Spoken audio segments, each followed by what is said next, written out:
بسم اللہ الرحمن الرحیم۔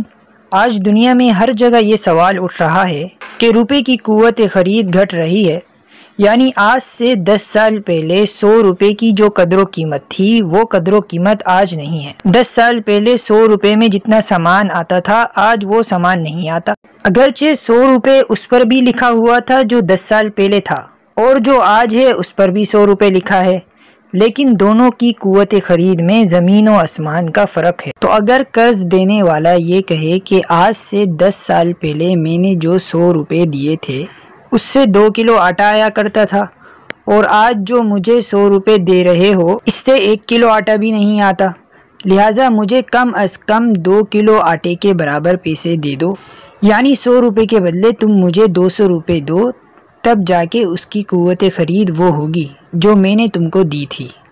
لہٰذا اب سوال یہ ہے کہ قرض یا لون کو دوبارہ واپس کرنے میں اعتبار مقدار کا ہو یا قیمت کا؟ تو اس حوالے سے شرعی اصول یہ ہے کہ قرض یا لون کو واپس ادا کرنے میں اعتبار مقدار کا ہوتا ہے، نہ کہ قیمت کا۔ اس اصول کو یوں سمجھ لیں کہ مثلاً ایک شخص نے آج آٹا ادھار دیا اور 1 سال کے بعد آٹا واپس لے رہا ہے۔ آج جب 1 کلو آٹا ادھار دیا تو بازار میں مثلاً اس کی قیمت 100 روپے ہے، اور 1 سال کے بعد اس کی قیمت 80 روپے ہو گئی، تو 1 کلو آٹا واپس کرے گا یا 2 کلو کرے گا؟ ظاہر ہے کہ 1 کلو کرے گا، اگرچہ قیمت میں کمی واقع ہو گئی۔ اور یہ کہنا کہ چونکہ قیمت گر گئی ہے لہٰذا اتنا ہی واپس کرنا ظلم ہے، تو کیا قیمت اس بیچارے مقروض نے گرائی ہے؟ کیا قیمت گرانے میں اس کا کوئی دخل ہے؟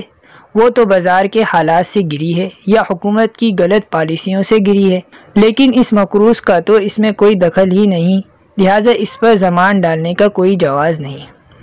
دوسرے الفاظ میں اس کو یوں سمجھ لیں کہ شریعت میں کسی شخص کو قرض دینا ایسا ہی ہے جیسے کہ کوئی شخص اپنے صندوق میں پیسے رکھ کر تالا لگا دے۔ اگر کسی نے صندوق میں رکھ کر تالا لگا دیا اور اس پر 1 سال گزر گیا تو سال گزرنے کے بعد پیسے نکلیں گے تو اتنے ہی نکلیں گے جتنے رکھے تھے۔ اب اگر بازار میں اس کی ویلیو گھٹ گئی تو اس ویلیو کے گھٹنے کا کون ذمہ دار ہے؟ لہٰذا اگر کسی کو قرض دیا ہے تو اس صورت میں بھی خود ہی ذمہ دار ہے۔ قرض دینے والے پر کوئی زبردستی نہیں ہوتی کہ وہ قرض دے، کھلی آنکھوں سے وہ دیتا ہے۔ اب اگر اس کی قیمت میں کوئی نقصان واقع ہو گیا تو اس کی ذمہ داری مقروض پر نہیں ڈالی جا سکتی۔